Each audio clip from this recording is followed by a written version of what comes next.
ألف لام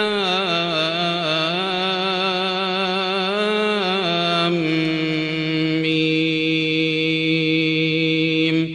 ذلك الكتاب لا ريب فيه هدى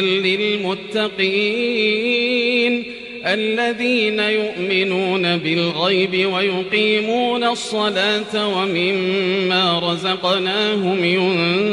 ينفقون والذين يؤمنون بما أنزل إليك وما أنزل من قبلك وبالآخرة هم يوقنون أولئك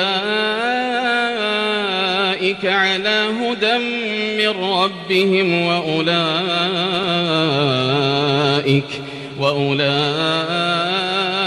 هم المفلحون